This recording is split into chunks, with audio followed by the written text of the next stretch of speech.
for joining us here at the Bill Mason Show. How you doing today, Bill? I'm doing okay. I'm staying vigilant, staying watchful, and trying to stay positive, which is you combine those three things, and that's a really hard thing to do. Hey, there's stuff to do nowadays. I mean, a lot going on. I mean, I say that every time, but I mean, this Yeah, never stops. it really is. It's a lot to digest, and I think that's part of the mission here. You know, with the activists and the stuff that's going on. It's to make it more than you really want to take in your everyday 9 to 5, going to work, providing for your family type of life. You Right. don't want to deal with all of this, but we're going to try to distill it down into bite-sized pieces. Yeah, we're going to talk about a lot of stuff tonight. We're going to talk about Aunt Jemima, Uncle Ben. We're going to talk about what's going on there. We're going to Yeah, talk about a what the demands on at Chaz. yeah, Uh, yeah. so, so I mean, you had that video. I mean, it's amazing. So we're going to talk about that. We had the Project Veritas video.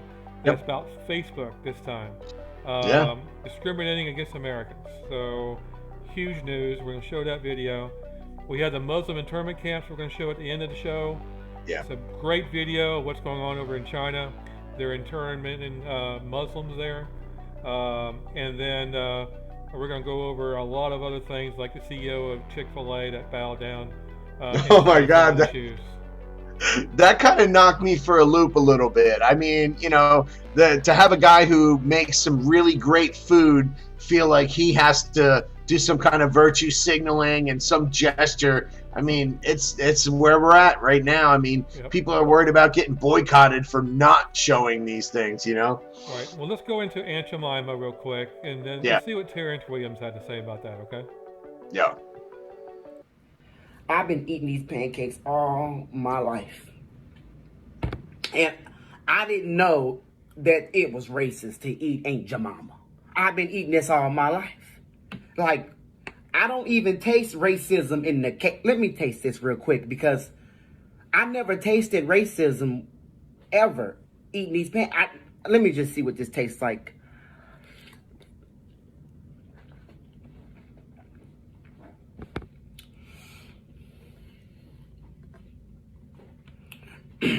Now, if if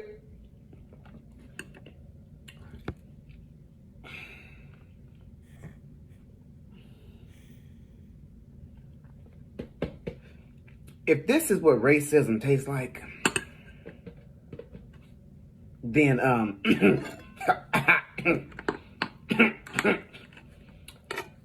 if this is what it tastes like, then I don't know what to tell y'all.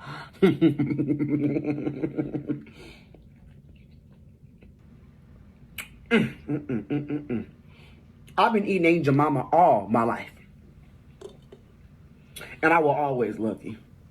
I don't care if they take you off the shelf. You will always be in my heart. You will always be in my belly. I don't know what they thinking. What does Black Lives Matter? Why are they coming after Aunt Jemima? She ain't never done nothing to nobody. You know how many people she done fed? Do you not know how many black people Aunt Jemima has fed? Why do y'all want to get rid of Aunt Jemima? Huh? Leave her out of this. She ain't got nothing to do with police brutality. Nothing to do with it. But y'all want to ban Aunt Jemima. What she got to do with racism? Why y'all want to get rid of her? Sick of Black Lives Matter. It's bull crap. Now, if this is what racism tastes like, then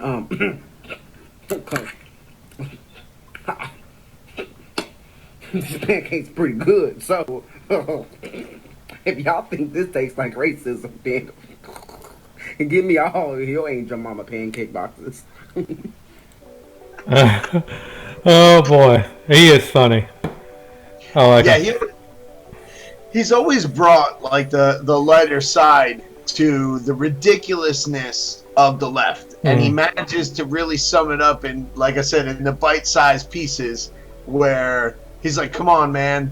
He's like, "I've been black all my life." He's like, "I never look at a thing of syrup or a box of pancakes and thought, man, I'm being oppressed right now. You know, he was, I mean, Hmm. realistically, I think it's more corporate America trying to like save face and be like, oh my God, quick, get rid of that, get rid of this. Let's erase all signs of previous uses of black people. I mean, they are pandering and scrambling, and everybody's putting a Black Lives Matter stamp on every product they have because they're so scared if they don't genuflect in front of this new religion that's been created that they're going to get banned and no one's going to use their product. They're so scared of not doing something because silence is violence, and that's the culture that they've created.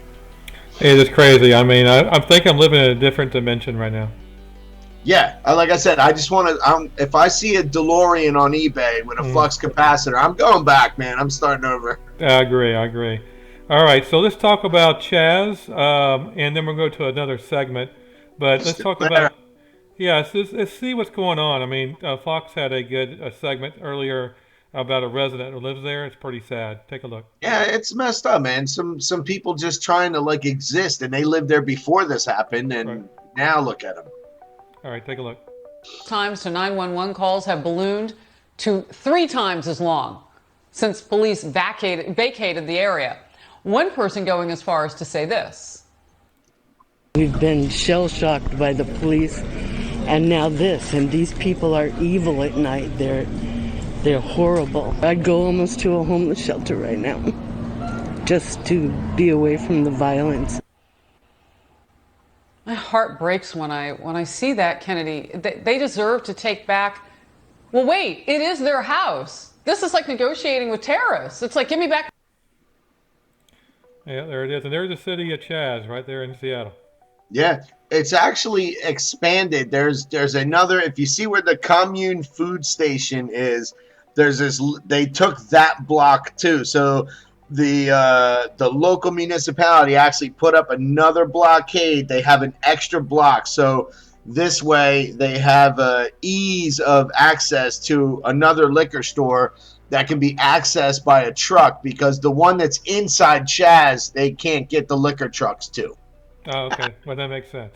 Yeah, of course. I mean, this is going to, it's like a virus. It's going to continue expanding. It's going to expand. They're just going to keep giving it up. And it was a very metropolitan part of the city. Like, you know, I think every city has like a center where young people like to congregate and, you know, drink coffee, smoke cigarettes, and do their thing. But it slowly expanded bigger than I think they imagined. And what more perfect place for Chaz or Chop, whatever they want to call it, to pop up, because the people were already there that didn't have anywhere else to go.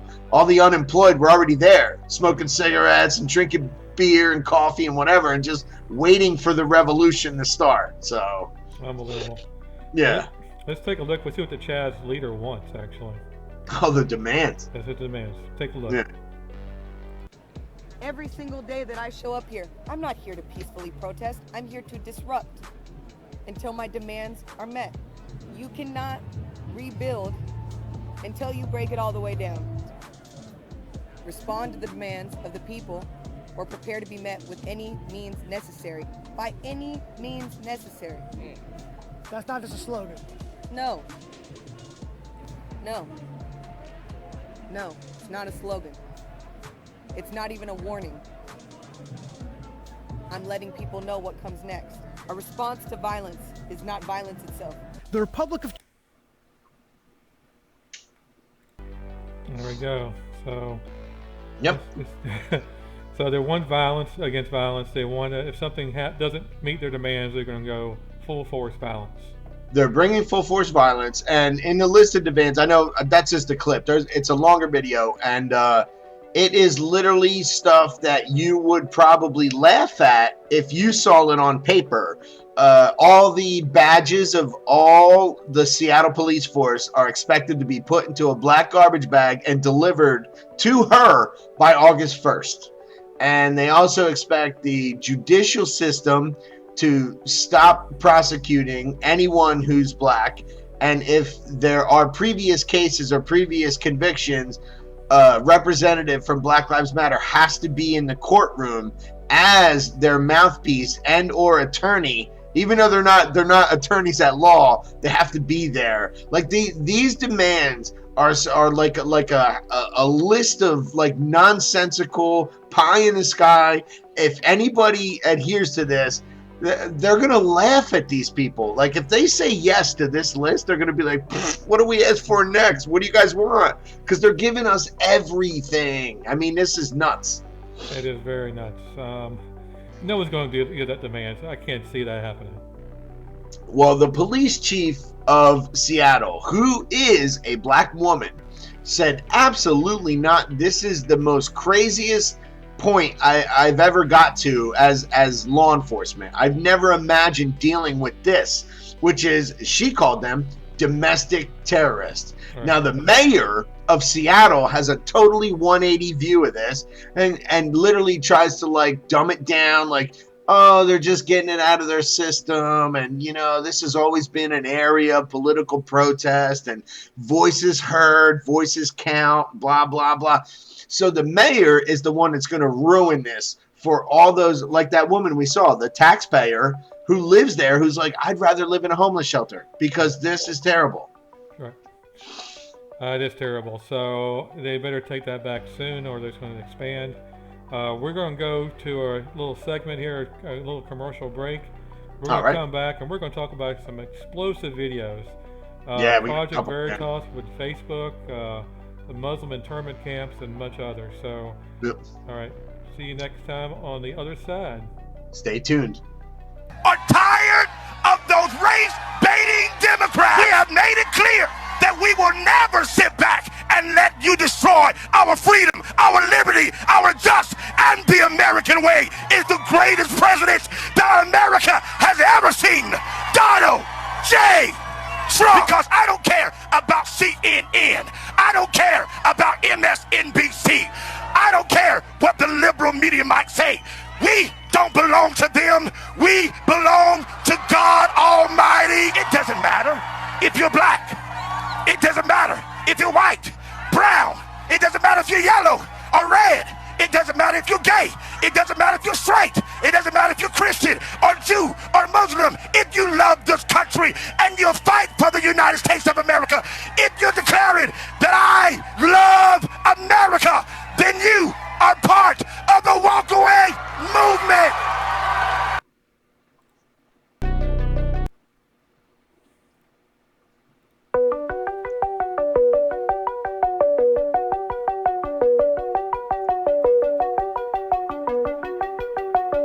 Battle for liberty.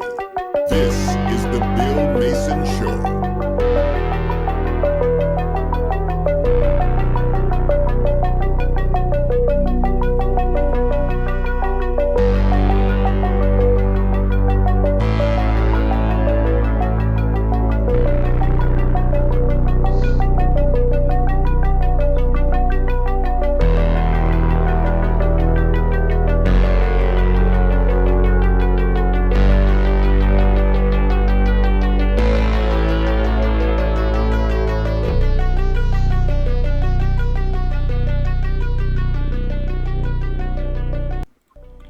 Welcome back, Bill Mason Show. Appreciate it. Yep, here we are. Here comes the meat and potatoes. Oh yeah, so we have a lot more to go here. So now I do want to show this video first. This is about the CEO of Chick-fil-A. It's kind of disturbing, but I know he's Christian. I love Chick-fil-A, by the way. Me too. So let's take a look and see what happened. Okay. Okay. Closing moments here, but a story that was shared with me by a dear friend who shared with me about a revival that was taking place at a church in Texas. And at that revival, on the front seat was an older African American man that was sitting there. And this young man got up that was there in that service, and he'd been so gripped with conviction about the racism that was in that local community in a small town in Texas that he took a shoe brush and he walked over to this elderly gentleman and he knelt on his knees and began to shine his shoes. And tears began to flow in that service. It was an attitude of conviction. So I invite folks to to put some words to action here. And if we need to find somebody that needs to have their shoe shine, we need to just go right on over and shine their shoes. And whether they got tennis shoes on or not, maybe they got sandals on, it really doesn't matter. But there's a time in which we need to have, some personal action here. Maybe we need to give them a hug too, brother. And some stock in Chick-fil-A. But I bought about 1,500 of these, and I gave to all our Chick-fil-A operators and staff a number of years ago. And so any expressions of a contrite heart, of a sense of humility, a sense of shame, a sense of embarrassment, beget with an apologetic heart, I think that's... There we go. I mean, shining somebody's shoes is one thing. I mean, giving somebody a hug, fine. But shining somebody's shoes, really? I mean, if you want me to be honest, what I took from that is that man who got his shoes gently rubbed by like a brand new brush or whatever, what did he say in the end? He said, you know what? Save your gesture. Give me some Chick-fil-A stock. Right. Something that's of value. Like, give me, like, he's like, I don't want your gesture, your pandering, whatever you're pulling right now. I'm just laughing at you. Right. And a lot of, I hate to say it, like a lot of people of color that I've come in contact with are laughing. They're like, this is actually funny for some people that look at this where all these corporations are trying to find this little niche where they can go, oh my God, I'm sorry. What are you sorry for? Everything. I don't know. Like they're just like, please buy my stuff. So they're really worried about just losing business by not doing something, And the reality is that, the stuff that,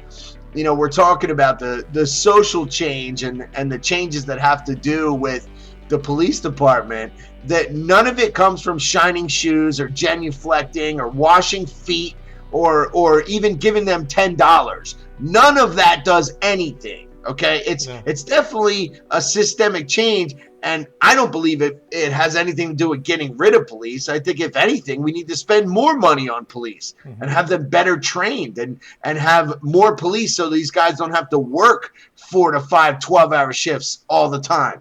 You know what I mean? Like, I think there's a different angle to it, but corporate America is doing everything they can to stay viable, and that's this guy. Yeah, I mean, I thought he was a little bit stronger than that. I mean, I'm glad he's a Christian. Love his food, but you don't pander. You don't kneel down to somebody and polish their shoes. You just don't do it unless it's Jesus or something. Right, because it doesn't do anything of value. That's the thing. The whole kneeling thing. Like, for example, when all the Democrats did that big photo op where they all took a knee for 8 minutes and 40 something seconds. Okay, that was a show of what? Nothing. They like the fact that Nancy Pelosi couldn't even get up off her own knees. She needed like assistance. And then on top of it, they're wearing this African tribal thing that they have no idea the origin. The origin of that tribal garb was from the Ashanti tribe. The tribe of the Ashanti, they were the slave traders. Present-day Ghana. They traded African slaves to the Europeans for firearms because they realized that they could use firearms to get more slaves and make more money. So, I mean, the fact that these Democrats got snowed and they don't even know why or what, it has no foundation in anything. They're just doing it to maintain their position in life at this point. They know that something tragic is going on and they don't know what to do, but they're thinking that kneeling and posting these things on their social media is going to save them. But in reality, the people that are behind this movement will burn anything to the ground. They burned a Wendy's to the ground that had nothing to do with anything. Right. So if Chick-fil-A thinks they're going to save themselves by scrubbing somebody's Air Jordans, it's not happening. No, it's definitely not happening. No. Well, let's talk about something else. Let's talk about the Facebook ad for Trump. Yeah. Trump showing a emblem of Antifa, and Facebook pulls the ad. I got a chance to actually see it because I get up early. I get up at like 4 a.m, and I scroll through my stuff, and I'm, before I get out of bed officially, and I'm like, I watch it, and I'm like, not bad. He shows like, the radical Antifa people, and my take on it was, wow, look at these people, man. Like they're really crazy, rambunctious. They're stirring the pot, and all they want is, angry rhetoric to be out there in the field, and they want things to be broken and burned. And that's what I got from it. But, I mean, we'll watch this clip, and you'll see how Facebook handled it. All right, let's take a look. Yeah. First, we just learned, I'm not sure if you heard this, but moments ago, Facebook deleted ads from President Trump's re-election campaign for what they're saying is a violation of policy against organized hate. Just, if you've seen this, do you know the ads they're talking about? Do you have any thoughts on this? Well, Charles, first off, thanks for having me on. I'm just getting caught up on this story with Facebook, but it looks like what Facebook did is they banned President Trump's ads for including Antifa's symbol. The irony is, though, is that they assumed that symbol that President Trump was using was his symbol. It was Antifa's own symbol, and they didn't ban it when Antifa was using it. So, again, they just exposed just how biased they are. Yeah, there you go. So right, they'll ban Trump's ad showing their symbol, but they won't ban the symbol that actually. No. Yeah, it just makes sense. Honestly, as we speak right now, a friend of mine, I texted him. I said, dude, just go into Facebook, search for Antifa, Rose City activists, because that's the other thing they go under. They go under these chapter names, and that's the other thing. So, like, the word Antifa may be limited on Facebook, but they change their names based on the city. Like, Pittsburgh has a chapter, and it's called, like, Pittsburgh activism or Pittsburgh, something or other. They've learned to take Antifa out of the name, and they still get away with posting whatever they want. They literally post videos of bricks going through windows. They write like Black Lives Matter on a brick and throw it through a window. Meanwhile, this is Antifa throwing a brick through a window that says Black Lives Matter on it. They have hijacked the black people into the riot culture, and now all of a sudden, as most people perceive it,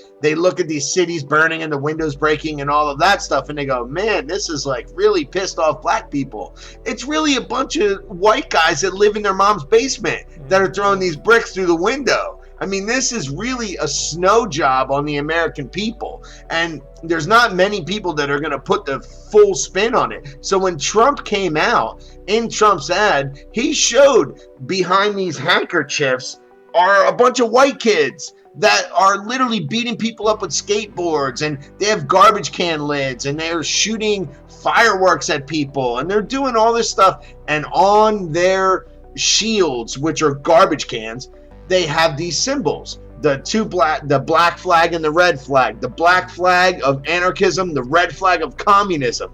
Then they have this other one that's an upside down red triangle. That's what they went ape shit over, is the red triangle. Oh, Hitler used that in the concentration camp, banned a video, and that was that. All right. Unbelievable. It's unbelievable, and it's their symbol. It's their symbol. Right. He showed Antifa using a Nazi symbol, and he gets banned. Unbelievable. All right. Well, I mean, as far as Facebook concerned, I mean, Project Veritas just came out with a video. Yeah. This happened a few hours ago, actually, about H-1B1 visas. If people don't know what that is, that's bringing foreign workers into the United States. So H-1B visas, they come in from China, India, everywhere, and they come and work here in the United States, taking American jobs. Let's take a look at that video, okay? Sure. Recently, an employee of Facebook came to us with what he said was an internal Facebook document. Facebook says the document is, quote, not authentic. Our Facebook insider stands by his claim that it is. We believe, at the very least, there are many questions about this document and Facebook's actions after learning we had acquired it, which includes retaliation against at least one Facebook employee for document security. Facebook now needs to answer for some of these questions. Facebook is saying this document is not real. In fact, their spokesperson says that, quote, this is not an authentic document. Your response to that?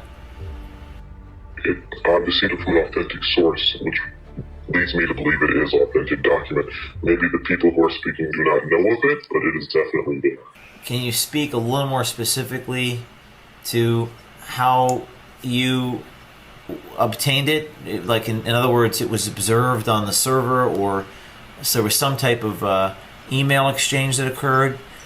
Yes, I happened to obtain it through email that was sent, that happened to also be sent to me as well, in a way, and I received it that way. Yes, so I can't tell exactly what department it would have came from, but it's addressed definitely to the human resources. It was addressed to human resources? Yes. And it was from an email marked *@facebook.com.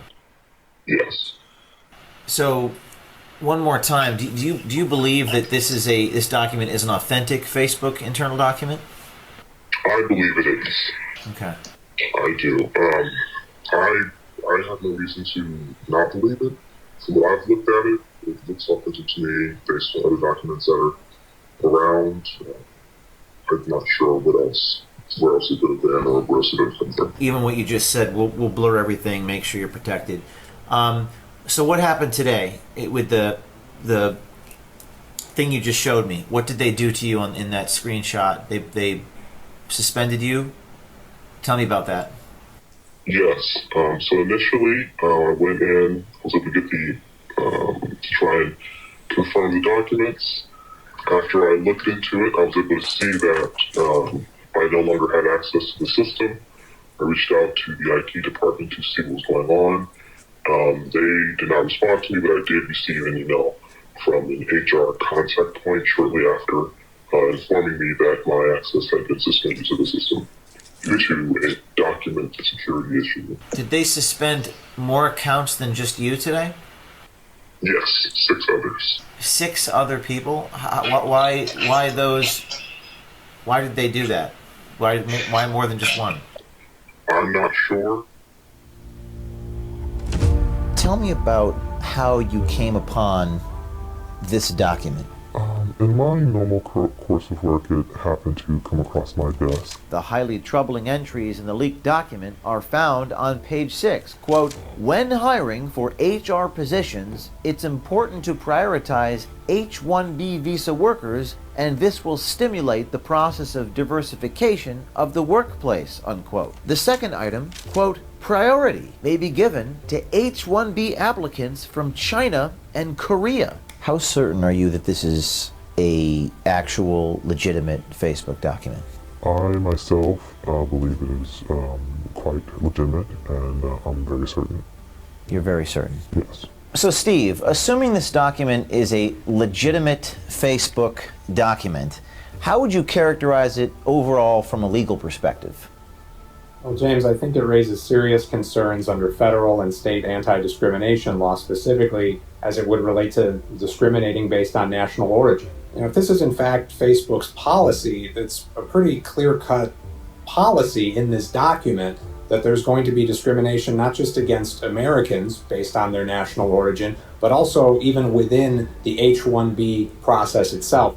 What Klein and other lawyers we spoke with say is the policy as stated, quote, applicants from China and Korea, unquote, may be prioritized is just blatantly illegal. You have another portion of this document that not only is it discriminating, against Americans or suggesting a policy that does that, it's also even within the H-1B process saying that applicants from China and Korea will be prioritized to foster larger communities of diverse workers at Facebook. So does that violate federal employment law?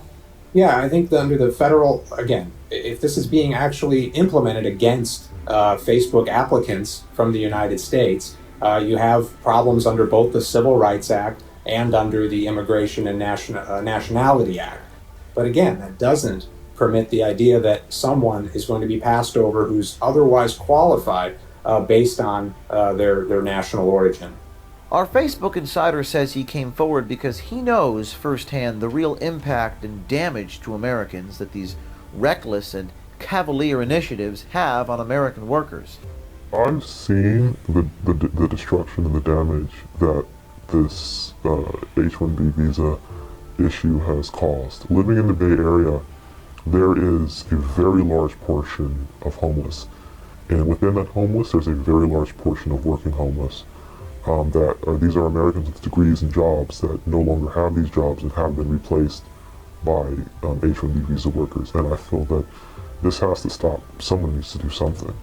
Mr. X, like the other brave insiders who have come to us, ask only two things from us: that we report honestly the facts they expose, and that we will have their backs.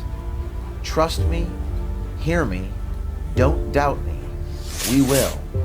Veritas Tips at protonmail.com. There we go. Unbelievable. Another solid video from James O'Keefe, and honestly, it's not easy for him to do what he has to do because there's this very weird clandestine way he has to go about it.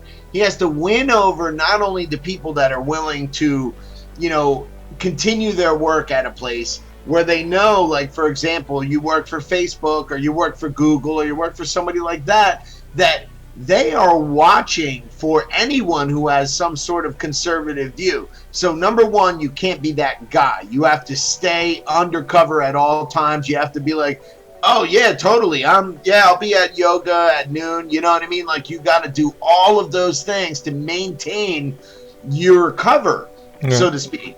And that's not easy. And some of these people, like he said in an interview that I watched before, they're like, look, man, I got to make a deal. If I lose my job, will you give me like the $50,000 that I'm going to lose? And he has to pretty much pony that up. Like, they don't realize, like, with Project Veritas, there's a cost to these people because they know that they will get fired. And there's a cancel culture out there right now. And I know a lot of people that are going through this where your conservative views, your religious views, all of your views now aren't your own. Because your workplace is going to decide whether you fit into the genre. So the cancel culture will literally take you out in a heartbeat because they're looking to save face for the bigger picture. The bigger picture is genuflect and kiss the ring of Black Lives Matter or whatever movement of the day is, because the progressive movement never stops. It's right in the name, progressive movement. It's I watched a thing with Dinesh D'Souza today. He talked about the progressive movement reminds him of, it was on his father's desk, this little steel ball you would pull back and it would hit 4 steel balls and it would clack back and forth and never stop. That's basically the progressive movement. So when they run out of these things, they're going to keep going. So the progressives in Facebook, you got to wonder why they want to prioritize H-1B visas. From the funny part I noticed was China. Okay, well, we know that regular citizens don't leave China freely. Okay, so they're governmental agents. And then Korea, not South Korea, just Korea. Okay, I have a little something to worry about that, because North Korea basically is in absolute upheaval, turmoil, and ready to lock and load on the United States. So the fact that there are places like Facebook and Google that are H-1B prioritizing Chinese government entity people is ludicrous to me. But hey, they're in power, they're in control, and they have the strings to pull. So, well, speaking of China, we have the China Muslim internment camps. Awful. It's bad. Awful, So man. I don't know what it is with China that the Democrats like so much. What is going on? I know that Joe Biden's ties are about to come out too, and like we've talked about that before, that there's so much going on legally and with the Senate questioning and hearings and stuff, that this stuff that's going on in the forefront, like all these riots and fires and civil unrest, is because there's so much that's coming out, and it's gonna come out. So like, Joe Biden's ties to China are, 10 years deep. And some of these Democrats are literally willing to die for this Chinese connection. And I mean, the way China treats people it's crazy. There's no way to defend it. There's no way to say that, oh, you know what, deep down inside, the Chinese government really has it, in their best interest for all people. No, they're punishing 90% of their population. It's awful. It is bad. So Trump signs a bill punishing Chinese officials with Uyghur internment camps, or Muslim internment camps. Right. Let's take a look at a Senate televised debate on this that happened. Okay. And there was a woman that was in part of the internment camp. Let's see what she said. But I'm always worried. All the time I don't feeling I'm safe here. The second time I was detained, I was taken to a special room and placed in a high chair. Bands held my arms and the legs in place and tightened when they pressed a button. The guards put a helmet on my shaved head. Each time I was electrocuted, my whole body would shake violently, and I could feel the pain in my veins. I thought I would rather die than go through this torture. I begged them to kill me. Before we ate breakfast, which was water with very little rice, we had to sing songs hailing the Communist Party. We had to repeat in Chinese, in quote, "Long live Xi Jinping," and in quote, "Lenience for those who repent and a punishment for those who resist." Anyone who could not memorize a book of slogans and rules within 14 days would be denied food or beaten. These are satellite images from the deserts of western China. Look closely and you'll see these huge complexes being built. From the sky, they sort of look like factories or even schools. But look even closer. This line is one facility's perimeter wall. And these shadows, they're cast by watchtowers along the wall. This compound isn't a school or a factory. It's an internment camp. Inside these camps, the Chinese government is detaining as many as 1 million Uyghurs, China's mostly Muslim minority. China doesn't want the world to know any of this. But the story of these camps is also the story of how we know about them, and China's efforts to cover them up. As soon as we began to document the re-education centers, there was Chinese government officials deleting what we were finding. Uyghurs mainly live here, in the Xinjiang province of northwestern China. That puts them closer to the capitals of Kyrgyzstan and Uzbekistan than to Beijing. And Uyghurs are also closer culturally to those Turkic groups than they are to the Han Chinese, China's ethnic majority. The Uyghurs speak a Turkic language. Their culture is different. They have particular styles of music, a whole rich history that is unique to them. This is Sigal Samuel, a reporter at Vox. I've been reporting on the Uyghur crisis in China for about a year now. China has been concerned for decades about the possibility of Uyghur separatism. Uyghurs have actually had their own independent nation 2 separate times in the last century. In 1933, they established the Islamic Republic of East Turkestan, here in Kashgar. But it crumbled less than a year later when it was taken over by Chinese forces. Then, in 1944, the Soviet Union backed the creation of the East Turkestan Republic, based here.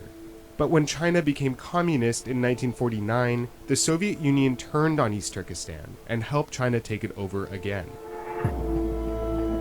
Part of why the Xinjiang region is so important to China is that it's rich with energy resources. And as China's economy grew, so did its need for energy. Today, Xinjiang accounts for nearly 40% of China's coal reserves, and over 20% of the country's oil and gas. It also accounts for 20% of China's potential for wind energy. China needs resources, it needs energy, it needs the geographical location, the area on which Xinjiang sits. That's where Uyghurs are, that's where they're living. And so China really wants to have a solid sense of control over that area. As far back as the 1950s, China saw an opportunity to dilute the influence of the potentially rebellious Uyghurs, and started encouraging the migration of Han Chinese into Xinjiang. And it worked. In 1945, Uyghurs made up over 80% of the population, compared to just 6% Han Chinese. By 2008, Xinjiang was 46% Uyghur compared to 39% Han Chinese. But over the years, as Xinjiang developed economically, Uyghurs were left behind, working mostly low-wage jobs in agriculture, while the Han held higher-paying jobs. Finally, in 2009, a Uyghur protest against discrimination at the hands of the Han and the Chinese government erupted in violence. Bloody riots broke out, pitting ethnic Uyghur Muslims against the dominant Han Chinese. One of the worst riots took place in the provincial capital of Urumqi. About 200 people were killed and hundreds injured during the unrest. That was sort of an inflection point. After that, the Chinese really started to crack down harder on the Uyghurs. And by 2013, Xinjiang had become even more important to China. The country launched the Belt and Road Initiative, a $1 trillion investment in things like fiber optic cables, train lines, and gas pipelines, meant to boost the country's economic and political influence around the world by making it easier to trade with China. If you plot these projects on a map, you'll see a lot of them pass through Xinjiang, making the province arguably the most important corridor for the whole project. China would need to ensure that Xinjiang remains securely in its hands. The Uyghurs came to be perceived and painted more as a threat, as a separatist threat, as an extremist threat. In 2016 and 2017, the country enacted a series of de-extremification policies aimed at Muslims, like banning long beards. And Xinjiang was effectively turned into a high-tech police state. So this kind of thing is happening all over the country, but in Xinjiang, it's been just increased by orders of magnitude. We're talking about Uyghurs having to hand over their phones at checkpoints. We're even talking about QR codes being installed on the outside of their homes. But the most brutal part of this crackdown was hidden to the world at first. In this image, you see the opening of this facility. The signage, it says De-Extremification Re-Education Center. Around 2017, China started building these internment camps, these large-scale places to detain Uyghurs. China says that these camps are necessary because the Uyghurs are a terrorist threat, a separatist threat, people who are infected with extremist thinking. But it wasn't until Uyghurs who had been detained told their stories that the picture from inside the camps came into clearer focus. They're forced to memorize and recite Communist Party propaganda every day. They're often forced to criticize their own Islamic beliefs and to criticize the beliefs of their fellow detainees. There we go. I mean, geez. That goes on and on, by the way. So if you want to see that, just go to Vox and you can see the whole thing. Yeah. Unbelievable. I mean, why the original reason why they were a threat, like when you look up into the Uyghur culture and stuff, is because they were self-sufficient and not really on board with the communism type of lifestyle. They really didn't need to provide for others. So, you know, whatever, they were like, nah, we're an agrarian, that's it, agrarian culture. They grew their own food. They always made sure that they took care of their own people. Like, it was a very weird place that China wanted to all of a sudden, until the coal and natural gas was discovered, and then they're like, yeah, you guys are assed out. We want what you have. So, I mean, they were basically in the way, like most indigenous type people of the world end up being. They were one of the, you know, casualties of that. So, you know, did they keep to themselves? They were self-sufficient and all that stuff. But that's a threat under communism, because communism doesn't let anyone worship anything other than, you know, the Xi Jinping or whatever. So actually having a god or another deity, or even the people who meditate every day, like, they get thrown in jail too. So, like, you can't have anything but state-run ideas. I mean, it's... Well, this is what the tech society likes. They like the Chinese government. Right. And honestly, like, you look at what's going on, like, with the left and why they embrace this Chinese culture.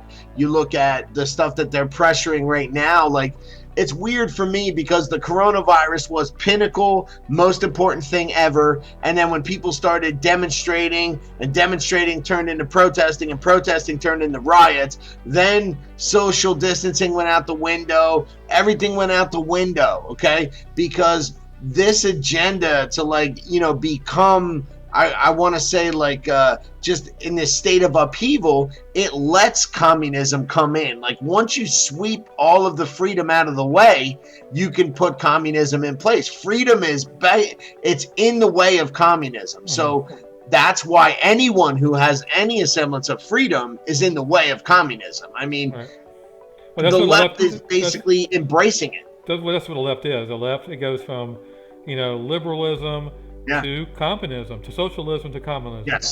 Yes, and they have a goal. It's a clear goal. And anyone who can't see that this doesn't end with the protest, this doesn't end with upheaval, this doesn't end with being anti-Trump. It doesn't matter that it's Donald Trump right now.